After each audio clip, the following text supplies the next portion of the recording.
ಅಸಲಿಗೆ ಕೇವಲ ತಮ್ಮನ್ನ ತಾವು ರಕ್ಷಣೆ ಮಾಡಿಕೊಳ್ಳೋದು ಮಾತ್ರವಲ್ಲ, ಇಡೀ ಪ್ರಕರಣವನ್ನೇ ರದ್ದು ಮಾಡಿ ಅಂತ ಹೇಳಿ ಕೋರಿ ಅರ್ಜಿಯನ್ನ ಸಲ್ಲಿಸಿದ್ದಾರೆ. ಧರ್ಮಸ್ಥಳದಲ್ಲಿ ನೂರಾರು ಶವ ಹೂತಿಟ್ಟ ಸುಳ್ಳು ಸುದ್ದಿಯನ್ನ ಹಬ್ಬಿಸಿದ್ದ ಬುರ್ಡೆ ಗ್ಯಾಂಗ್ ಬಂಧನ ಭಯ ಶುರುವಾಗಿದೆ. ಮೂಲ ಎಫ್ಐಆರ್ ರದ್ದು ಮಾಡುವಂತೆ ಕೋರಿ ಹೈಕೋರ್ಟ್ಗೆ ಅರ್ಜಿ ಸಲ್ಲಿಕೆಯಾಗಿದೆ.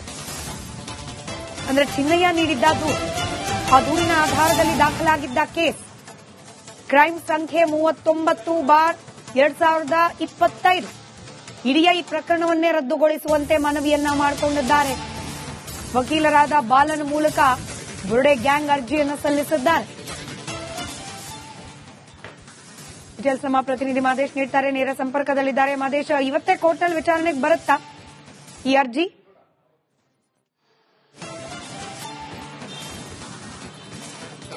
ಸ್ಮಿತಾ, ಈಗಾಗಲೇ ಒಂದು ಅರ್ಜಿಗೆ ಸಂಬಂಧಪಟ್ಟಂತೆ ಕೋರ್ಟ್ ನಲ್ಲಿ ಲಿಸ್ಟ್ ಆಗಿದೆ. ಅಂದ್ರೆ ಇವತ್ತು 90ನೇ ಕೇಸ್ ಅನ್ನ ಕೋರ್ಟ್ ವಿಚಾರಣೆ ಮಾಡೋದಾಗಿ ಲಿಸ್ಟ್ ಅನ್ನ ಮಾಡಿಕೊಳ್ಳುವಂತ ಕೆಲಸವನ್ನು ಮಾಡಲಾಗಿದೆ. ಆದ್ರೆ ಈಗ ಸಮಯ ನೋಡಿದ್ರೆ ಎಲ್ಲೋ ಒಂದ್ ಕಡೆ ಇವತ್ತು ವಿಚಾರಣೆ ನಡೆಸೋದು ಬಹುತೇಕ ಡೌಟ್ ಅಂತ ಅನ್ಸುತ್ತೆ. ಆದ್ರೆ ನೋಡ್ಬೇಕು, ಈಗ ಸದ್ಯಕ್ಕೆ 70ರಿಂದ 75ನೇ ಕೇಸ್ ನ ಮ್ಯಾಟರ್ ಅನ್ನ ವಿಚಾರಣೆ ನಡೆಸುವಂತ ಕೆಲಸವನ್ನ ಕೋರ್ಟ್ ಮಾಡ್ತಿದೆ. ಅದಾದ್ಮೇಲೆ ಆ ಒಂದು ಪ್ರಕರಣ ಅಂದ್ರೆ SITಯ ಕೇಸ್ಗೆ ಸಂಬಂಧಪಟ್ಟಂತೆ ತೆಗೆದುಕೊಳ್ಳುವಂತ ಸಾಧ್ಯತೆ ಇದೆ.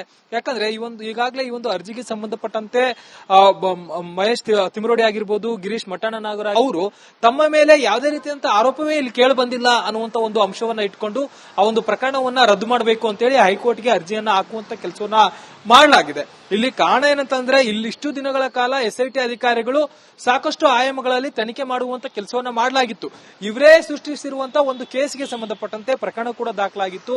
ವಿಚಾರಣೆಯ ಸಂದರ್ಭದಲ್ಲಿ ಚಿನ್ನಯ್ಯ ತಾನನ್ನು ತಾನೇ ತಪ್ಪನ್ನ ಒಪ್ಕೊಂಡು ಇಲ್ಲಿ ಒಂದು ರೀತಿಯಾದಂತಹ ಒಂದಷ್ಟು ಕಾನ್ಸ್ಪಿರಸಿ ಮಾಡಲಾಗಿದೆ ಅಂತೇಳಿ ಆರೋಪ ಮಾಡಿ ಆತನೇ ದೂರು ಕೊಟ್ಟಿರ್ತಾನೆ. ಆತ ದೂರು ಕೊಟ್ಟಿರುವಂತಹ ಆಧಾರದ ಮೇಲೆ SIT ಅಧಿಕಾರಿಗಳು ಪ್ರಕರಣವನ್ನ ದಾಖಲಿಸಿಕೊಂಡು ತನಿಖೆಯನ್ನ ಮಾಡುವಂತ ಕೆಲಸವನ್ನ ಮಾಡ್ತಿದ್ರು. ಆದ್ರೆ ತನಿಖೆಯ ಭಾಗವಾಗಿ ಈಗಾಗಲೇ ಗಿರೀಶ್ ಮಠಣ್ಣನ ಅವರಾಗಿರ್ಬೋದು, ಸಮೀರ್ MD ಆಗಿರ್ಬೋದು, ಜೊತೆಗೆ ಮಹೇಶ್ ತಿಮರೋಡಿ ಆಗಿರ್ಬೋದು, ಅವರೆಲ್ಲರನ್ನು ಕೂಡ ಈಗಾಗಲೇ ವಿಚಾರಣೆ ಮಾಡಿ ಅವರ ಹೇಳಿಕೆಯನ್ನ ದಾಖಲು ಮಾಡಿಕೊಳ್ಳುವಂತ ಕೆಲಸವನ್ನ ಮಾಡಲಾಗಿದೆ. ಮತ್ತೊಂದ್ ಕಡೆ ತನಿಖಾ ಭಾಗವಾಗಿ ಸ್ಕೆಲಿಟನ್ಸ್ ಅನ್ನ ಕೂಡ ಪತ್ತೆ ಮಾಡುವಂತ ಕೆಲಸವನ್ನ ಮಾಡಲಾಗಿತ್ತು. ಆದ್ರೆ ಪ್ರಕರಣಕ್ಕೂ ಕೂಡ ಪತ್ತೆಯಾಗಿರುವಂತಹ ಸ್ಕೆಲಿಟನ್ಸ್ಗೂ ಕೂಡ ಯಾವುದೇ ರೀತಿಯಾದಂತಹ ಸಂಬಂಧಗಳಿಲ್ಲ ಅನ್ನುವಂಥದ್ದು ಕೂಡ ತನಿಖೆ ವೇಳೆ ಒಂದಷ್ಟು ವಿಚಾರ ಗೊತ್ತಾಗಿತ್ತು. ಇದೆಲ್ಲಾ ಡೆವಲಪ್ಮೆಂಟ್ ಆದ್ಮೇಲೆ ಈಗ ಈ ಒಂದು ಗ್ಯಾಂಗ್ ಕಂಪ್ಲೀಟ್ಲಿ ಉಲ್ಟಾ ಹೊಡೆದಿದೆ ಅಂದ್ರೆ ತಪ್ಪಾಗ್ಲಿಕ್ಕಿಲ್ಲ. ಯಾಕಂದ್ರೆ ಪ್ರಾಥಮಿಕ ಹಂತದಲ್ಲಿ ಈ ರೀತಿಯಾದಂತಹ ಒಂದು ಘಟನೆ ಆಗಿದೆ.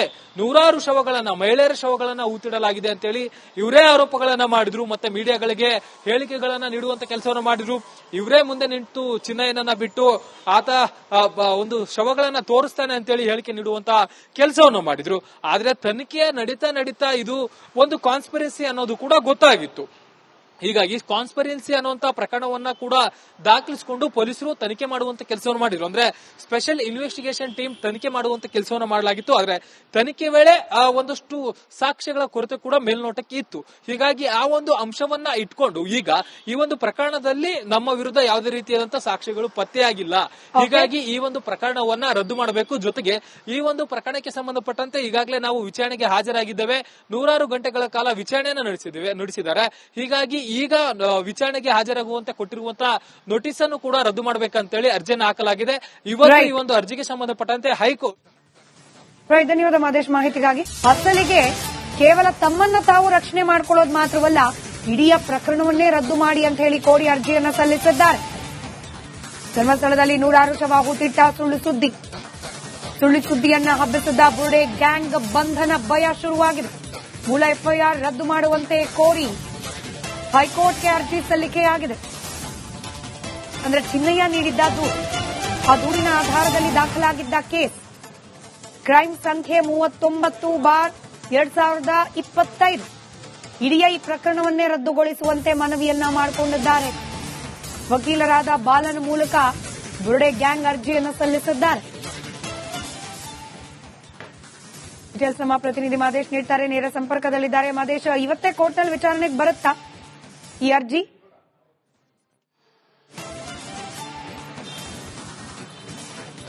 ಸ್ಮಿತಾ, ಈಗಾಗಲೇ ಒಂದು ಅರ್ಜಿಗೆ ಸಂಬಂಧಪಟ್ಟಂತೆ ಕೋರ್ಟ್ ನಲ್ಲಿ ಲಿಸ್ಟ್ ಆಗಿದೆ. ಅಂದ್ರೆ ಇವತ್ತು 90ನೇ ಕೇಸ್ ಅನ್ನ ಕೋರ್ಟ್ ವಿಚಾರಣೆ ಮಾಡೋದಾಗಿ ಲಿಸ್ಟ್ ಅನ್ನ ಮಾಡಿಕೊಳ್ಳುವಂತ ಕೆಲಸವನ್ನು ಮಾಡಲಾಗಿದೆ. ಆದ್ರೆ ಈಗ ಸಮಯ ನೋಡಿದ್ರೆ ಎಲ್ಲೋ ಒಂದ್ ಕಡೆ ಇವತ್ತು ವಿಚಾರಣೆ ನಡೆಸೋದು ಬಹುತೇಕ ಡೌಟ್ ಅಂತ ಅನ್ಸುತ್ತೆ. ಆದ್ರೆ ನೋಡ್ಬೇಕು, ಈಗ ಸದ್ಯಕ್ಕೆ 70ರಿಂದ 75ನೇ ಕೇಸ್ನ ಮ್ಯಾಟರ್ ಅನ್ನ ವಿಚಾರಣೆ ನಡೆಸುವಂತ ಕೆಲಸವನ್ನ ಕೋರ್ಟ್ ಮಾಡ್ತಿದೆ. ಅದಾದ್ಮೇಲೆ ಆ ಒಂದು ಪ್ರಕರಣ ಅಂದ್ರೆ SITಯ ಕೇಸ್ಗೆ ಸಂಬಂಧಪಟ್ಟಂತೆ ತೆಗೆದುಕೊಳ್ಳುವಂತ ಸಾಧ್ಯತೆ ಇದೆ. ಯಾಕಂದ್ರೆ ಈಗಾಗಲೇ ಈ ಒಂದು ಅರ್ಜಿಗೆ ಸಂಬಂಧಪಟ್ಟಂತೆ ಮಹೇಶ್ ತಿಮರೋಡಿ ಆಗಿರ್ಬೋದು, ಗಿರೀಶ್ ಮಠಾಣ ನಾಗರಾಜ್ ಅವರು ತಮ್ಮ ಮೇಲೆ ಯಾವುದೇ ರೀತಿಯಂತ ಆರೋಪವೇ ಇಲ್ಲಿ ಕೇಳಿ ಬಂದಿಲ್ಲ ಅನ್ನುವಂತ ಒಂದು ಅಂಶವನ್ನ ಇಟ್ಕೊಂಡು ಆ ಒಂದು ಪ್ರಕರಣವನ್ನ ರದ್ದು ಮಾಡಬೇಕು ಅಂತೇಳಿ ಹೈಕೋರ್ಟ್ಗೆ ಅರ್ಜಿಯನ್ನ ಹಾಕುವಂತ ಕೆಲಸವನ್ನ ಮಾಡಲಾಗಿದೆ. ಇಲ್ಲಿ ಕಾರಣ ಏನಂತಂದ್ರೆ, ಇಲ್ಲಿಷ್ಟು ದಿನಗಳ ಕಾಲ SIT ಅಧಿಕಾರಿಗಳು ಸಾಕಷ್ಟು ಆಯಾಮಗಳಲ್ಲಿ ತನಿಖೆ ಮಾಡುವಂತ ಕೆಲಸವನ್ನ ಮಾಡಲಾಗಿತ್ತು. ಇವರೇ ಸೃಷ್ಟಿಸಿರುವಂತ ಒಂದು ಕೇಸ್ಗೆ ಸಂಬಂಧಪಟ್ಟಂತೆ ಪ್ರಕರಣ ಕೂಡ ದಾಖಲಾಗಿತ್ತು.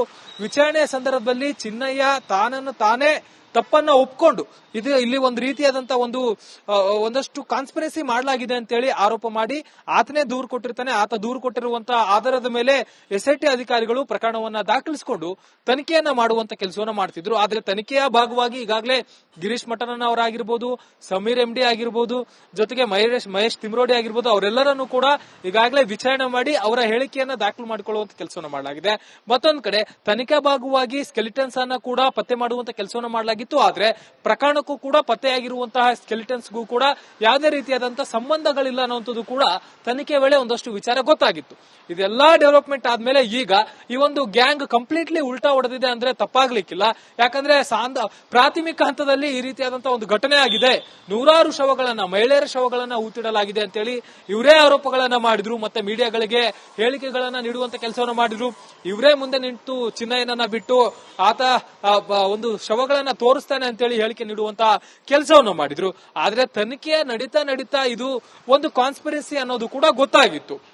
ಹೀಗಾಗಿ ಕಾನ್ಸ್ಪಿರೆನ್ಸಿ ಅನ್ನುವಂತ ಪ್ರಕರಣವನ್ನ ಕೂಡ ದಾಖಲಿಸಿಕೊಂಡು ಪೊಲೀಸರು ತನಿಖೆ ಮಾಡುವಂತ ಕೆಲಸವನ್ನು ಮಾಡಿದ್ರು. ಅಂದ್ರೆ ಸ್ಪೆಷಲ್ ಇನ್ವೆಸ್ಟಿಗೇಷನ್ ಟೀಮ್ ತನಿಖೆ ಮಾಡುವಂತ ಕೆಲಸವನ್ನು ಮಾಡಲಾಗಿತ್ತು. ಆದ್ರೆ ತನಿಖೆ ವೇಳೆ ಒಂದಷ್ಟು ಸಾಕ್ಷ್ಯಗಳ ಕೊರತೆ ಕೂಡ ಮೇಲ್ನೋಟಕ್ಕೆ ಇತ್ತು. ಹೀಗಾಗಿ ಆ ಒಂದು ಅಂಶವನ್ನ ಇಟ್ಕೊಂಡು ಈಗ ಈ ಒಂದು ಪ್ರಕರಣದಲ್ಲಿ ನಮ್ಮ ವಿರುದ್ಧ ಯಾವುದೇ ರೀತಿಯಾದಂತಹ ಸಾಕ್ಷ್ಯಗಳು ಪತ್ತೆಯಾಗಿಲ್ಲ. ಹೀಗಾಗಿ ಈ ಒಂದು ಪ್ರಕರಣವನ್ನ ರದ್ದು ಮಾಡಬೇಕು. ಜೊತೆಗೆ ಈ ಒಂದು ಪ್ರಕರಣಕ್ಕೆ ಸಂಬಂಧಪಟ್ಟಂತೆ ಈಗಾಗಲೇ ನಾವು ವಿಚಾರಣೆಗೆ ಹಾಜರಾಗಿದ್ದೇವೆ. ನೂರಾರು ಗಂಟೆಗಳ ಕಾಲ ವಿಚಾರಣೆಯನ್ನು ನಡೆಸಿದ್ದಾರೆ. ಹೀಗಾಗಿ ಈಗ ವಿಚಾರಣೆಗೆ ಹಾಜರಾಗುವಂತೆ ಕೊಟ್ಟಿರುವಂತಹ ನೋಟಿಸ್ ಅನ್ನು ಕೂಡ ರದ್ದು ಮಾಡಬೇಕಂತೇಳಿ ಅರ್ಜಿಯನ್ನು ಹಾಕಲಾಗಿದೆ. ಇವತ್ತು ಈ ಒಂದು ಅರ್ಜಿಗೆ ಸಂಬಂಧಪಟ್ಟಂತೆ ಹೈಕೋರ್ಟ್. ಧನ್ಯವಾದ ಮಹೇಶ್ ಮಾಹಿತಿಗಾಗಿ. ಅಸಲಿಗೆ ಕೇವಲ ತಮ್ಮನ್ನ ತಾವು ರಕ್ಷಣೆ ಮಾಡಿಕೊಳ್ಳೋದು ಮಾತ್ರವಲ್ಲ, ಇಡೀ ಪ್ರಕರಣವನ್ನೇ ರದ್ದು ಮಾಡಿ ಅಂತ ಹೇಳಿ ಕೋರಿ ಅರ್ಜಿಯನ್ನ ಸಲ್ಲಿಸಿದ್ದಾರೆ. ಧರ್ಮಸ್ಥಳದಲ್ಲಿ ನೂರಾರು ಶವ ಹೂತಿಟ್ಟ ಸುಳ್ಳು ಸುದ್ದಿಯನ್ನ ಹಬ್ಬಿಸಿದ್ದ ಬುರುಡೆ ಗ್ಯಾಂಗ್ ಬಂಧನ ಭಯ ಶುರುವಾಗಿದೆ. ಮೂಲ FIR ರದ್ದು ಮಾಡುವಂತೆ ಕೋರಿ ಹೈಕೋರ್ಟ್ಗೆ ಅರ್ಜಿ ಸಲ್ಲಿಕೆಯಾಗಿದೆ. ಅಂದ್ರೆ ಚಿನ್ನಯ್ಯ ನೀಡಿದ್ದ ದೂರು, ಆ ದೂರಿನ ಆಧಾರದಲ್ಲಿ ದಾಖಲಾಗಿದ್ದ ಕೇಸ್ ಕ್ರೈಮ್ ಸಂಖ್ಯೆ 39/2025. ಇಡೀ ಈ ಪ್ರಕರಣವನ್ನೇ ರದ್ದುಗೊಳಿಸುವಂತೆ ಮನವಿಯನ್ನ ಮಾಡಿಕೊಂಡಿದ್ದಾರೆ. ವಕೀಲರಾದ ಬಾಲನ್ ಮೂಲಕ ಬುರುಡೆ ಗ್ಯಾಂಗ್ ಅರ್ಜಿಯನ್ನು ಸಲ್ಲಿಸಿದ್ದಾರೆ. ನಮ್ಮ ಪ್ರತಿನಿಧಿ ಮಹೇಶ್ ನೀಡ್ತಾರೆ, ನೇರ ಸಂಪರ್ಕದಲ್ಲಿದ್ದಾರೆ. ಮಹೇಶ್, ಇವತ್ತೇ ಕೋರ್ಟ್ನಲ್ಲಿ ವಿಚಾರಣೆಗೆ ಬರುತ್ತಾ ಈ ಅರ್ಜಿ?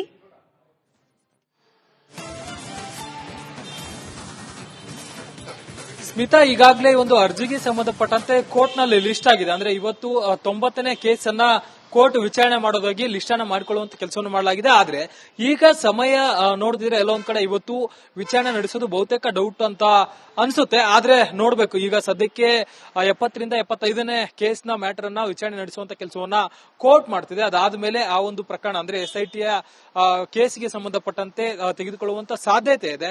ಯಾಕಂದ್ರೆ ಈಗಾಗಲೇ ಈ ಒಂದು ಅರ್ಜಿಗೆ ಸಂಬಂಧಪಟ್ಟಂತೆ ಮಹೇಶ್ ತಿಮರೋಡಿ ಆಗಿರ್ಬೋದು, ಗಿರೀಶ್ ಮಠಾಣ ನಾಗರಾಜ್ ಅವರು ತಮ್ಮ ಮೇಲೆ ಯಾವುದೇ ರೀತಿಯಂತ ಆರೋಪವೇ ಇಲ್ಲಿ ಕೇಳಿ ಬಂದಿಲ್ಲ ಅನ್ನುವಂತ ಒಂದು ಅಂಶವನ್ನ ಇಟ್ಕೊಂಡು ಆ ಒಂದು ಪ್ರಕರಣವನ್ನ ರದ್ದು ಮಾಡಬೇಕು ಅಂತೇಳಿ ಹೈಕೋರ್ಟ್ಗೆ ಅರ್ಜಿಯನ್ನ ಹಾಕುವಂತ ಕೆಲಸವನ್ನ ಮಾಡಲಾಗಿದೆ. ಇಲ್ಲಿ ಕಾರಣ ಏನಂತಂದ್ರೆ, ಇಲ್ಲಿಷ್ಟು ದಿನಗಳ ಕಾಲ SIT ಅಧಿಕಾರಿಗಳು ಸಾಕಷ್ಟು ಆಯಾಮಗಳಲ್ಲಿ ತನಿಖೆ ಮಾಡುವಂತ ಕೆಲಸವನ್ನ ಮಾಡಲಾಗಿತ್ತು. ಇವರೇ ಸೃಷ್ಟಿಸಿರುವಂತಹ ಒಂದು ಕೇಸ್ಗೆ ಸಂಬಂಧಪಟ್ಟಂತೆ ಪ್ರಕರಣ ಕೂಡ ದಾಖಲಾಗಿತ್ತು. ವಿಚಾರಣೆಯ ಸಂದರ್ಭದಲ್ಲಿ ಚಿನ್ನಯ್ಯ ತಾನನ್ನು ತಾನೇ ತಪ್ಪನ್ನ ಒಪ್ಕೊಂಡು ಇಲ್ಲಿ ಒಂದು ರೀತಿಯಾದಂತಹ ಒಂದಷ್ಟು ಕಾನ್ಸ್ಪಿರಸಿ ಮಾಡಲಾಗಿದೆ ಅಂತೇಳಿ ಆರೋಪ ಮಾಡಿ ಆತನೇ ದೂರು ಕೊಟ್ಟಿರ್ತಾನೆ. ಆತ ದೂರು ಕೊಟ್ಟಿರುವಂತಹ ಆಧಾರದ ಮೇಲೆ SIT ಅಧಿಕಾರಿಗಳು ಪ್ರಕರಣವನ್ನ ದಾಖಲಿಸಿಕೊಂಡು ತನಿಖೆಯನ್ನ ಮಾಡುವಂತ ಕೆಲಸವನ್ನ ಮಾಡ್ತಿದ್ರು. ಆದ್ರೆ ತನಿಖೆಯ ಭಾಗವಾಗಿ ಭಾಗವಾಗಿ ಈಗಾಗಲೇ ಗಿರೀಶ್ ಮಠನ್ ಅವರಾಗಿರ್ಬೋದು, ಸಮೀರ್ MD ಆಗಿರ್ಬೋದು, ಜೊತೆಗೆ ಮಹೇಶ್ ತಿಮ್ರೋಡಿ ಆಗಿರ್ಬೋದು, ಅವರೆಲ್ಲರನ್ನು ಕೂಡ ಈಗಾಗಲೇ ವಿಚಾರಣೆ ಮಾಡಿ ಅವರ ಹೇಳಿಕೆಯನ್ನ ದಾಖಲು ಮಾಡಿಕೊಳ್ಳುವಂತ ಕೆಲಸವನ್ನು ಮಾಡಲಾಗಿದೆ. ಮತ್ತೊಂದು ಕಡೆ ತನಿಖಾ ಭಾಗವಾಗಿ ಸ್ಕೆಲಿಟನ್ಸ್ ಅನ್ನ ಕೂಡ ಪತ್ತೆ ಮಾಡುವಂತ ಕೆಲಸವನ್ನು ಮಾಡಲಾಗಿತ್ತು. ಆದ್ರೆ ಪ್ರಕರಣಕ್ಕೂ ಕೂಡ ಪತ್ತೆಯಾಗಿರುವಂತಹ ಸ್ಕೆಲಿಟನ್ಸ್ಗೂ ಕೂಡ ಯಾವುದೇ ರೀತಿಯಾದಂತಹ ಸಂಬಂಧಗಳಿಲ್ಲ ಅನ್ನುವಂಥದ್ದು ಕೂಡ ತನಿಖೆ ವೇಳೆ ಒಂದಷ್ಟು ವಿಚಾರ ಗೊತ್ತಾಗಿತ್ತು. ಇದೆಲ್ಲಾ ಡೆವಲಪ್ಮೆಂಟ್ ಆದ್ಮೇಲೆ ಈಗ ಈ ಒಂದು ಗ್ಯಾಂಗ್ ಕಂಪ್ಲೀಟ್ಲಿ ಉಲ್ಟಾ ಹೊಡೆದಿದೆ ಅಂದ್ರೆ ತಪ್ಪಾಗ್ಲಿಕ್ಕಿಲ್ಲ. ಯಾಕಂದ್ರೆ ಪ್ರಾಥಮಿಕ ಹಂತದಲ್ಲಿ ಈ ರೀತಿಯಾದಂತಹ ಒಂದು ಘಟನೆ ಆಗಿದೆ, ನೂರಾರು ಶವಗಳನ್ನ, ಮಹಿಳೆಯರ ಶವಗಳನ್ನ ಊತಿಡಲಾಗಿದೆ ಅಂತೇಳಿ ಇವರೇ ಆರೋಪಗಳನ್ನ ಮಾಡಿದ್ರು. ಮತ್ತೆ ಮೀಡಿಯಾಗಳಿಗೆ ಹೇಳಿಕೆಗಳನ್ನ ನೀಡುವಂತ ಕೆಲಸವನ್ನು ಮಾಡಿದ್ರು. ಇವರೇ ಮುಂದೆ ನಿಂತು ಚಿನ್ನಯ್ಯನನ್ನ ಬಿಟ್ಟು ಆತ ಒಂದು ಶವಗಳನ್ನ ತೋರಿಸ್ತಾನೆ ಅಂತೇಳಿ ಹೇಳಿಕೆ ನೀಡುವಂತಹ ಕೆಲಸವನ್ನು ಮಾಡಿದ್ರು. ಆದ್ರೆ ತನಿಖೆ ನಡೀತಾ ಇದು ಒಂದು ಕಾನ್ಸ್ಪಿರೆನ್ಸಿ ಅನ್ನೋದು ಕೂಡ ಗೊತ್ತಾಗಿತ್ತು. ಹೀಗಾಗಿ ಕಾನ್ಸ್ಪಿರೆನ್ಸಿ ಅನ್ನುವಂತ ಪ್ರಕರಣವನ್ನ ಕೂಡ ದಾಖಲಿಸಿಕೊಂಡು ಪೊಲೀಸರು ತನಿಖೆ ಮಾಡುವಂತ ಕೆಲಸವನ್ನು ಮಾಡಿದ್ರು. ಅಂದ್ರೆ ಸ್ಪೆಷಲ್ ಇನ್ವೆಸ್ಟಿಗೇಷನ್ ಟೀಮ್ ತನಿಖೆ ಮಾಡುವಂತ ಕೆಲಸವನ್ನು ಮಾಡಲಾಗಿತ್ತು. ಆದ್ರೆ ತನಿಖೆ ವೇಳೆ ಒಂದಷ್ಟು ಸಾಕ್ಷ್ಯಗಳ ಕೊರತೆ ಕೂಡ ಮೇಲ್ನೋಟಕ್ಕೆ ಇತ್ತು. ಹೀಗಾಗಿ ಆ ಒಂದು ಅಂಶವನ್ನ ಇಟ್ಕೊಂಡು ಈಗ ಈ ಒಂದು ಪ್ರಕರಣದಲ್ಲಿ ನಮ್ಮ ವಿರುದ್ಧ ಯಾವುದೇ ರೀತಿಯಾದಂತಹ ಸಾಕ್ಷ್ಯಗಳು ಪತ್ತೆಯಾಗಿಲ್ಲ. ಹೀಗಾಗಿ ಈ ಒಂದು ಪ್ರಕರಣವನ್ನ ರದ್ದು ಮಾಡಬೇಕು. ಜೊತೆಗೆ ಈ ಒಂದು ಪ್ರಕರಣಕ್ಕೆ ಸಂಬಂಧಪಟ್ಟಂತೆ ಈಗಾಗಲೇ ನಾವು ವಿಚಾರಣೆಗೆ ಹಾಜರಾಗಿದ್ದೇವೆ. ನೂರಾರು ಗಂಟೆಗಳ ಕಾಲ ವಿಚಾರಣೆಯನ್ನ ನಡೆಸಿದ್ದಾರೆ. ಹೀಗಾಗಿ ಈಗ ವಿಚಾರಣೆಗೆ ಹಾಜರಾಗುವಂತೆ ಕೊಟ್ಟಿರುವಂತಹ ನೋಟಿಸ್ ಅನ್ನು ಕೂಡ ರದ್ದು ಮಾಡಬೇಕಂತೇಳಿ ಅರ್ಜಿಯನ್ನು ಹಾಕಲಾಗಿದೆ. ಇವತ್ತು ಈ ಒಂದು ಅರ್ಜಿಗೆ ಸಂಬಂಧಪಟ್ಟಂತೆ ಹೈಕೋರ್ಟ್. ಧನ್ಯವಾದ ಮಾದೇಶ್ ಮಾಹಿತಿಗಾಗಿ.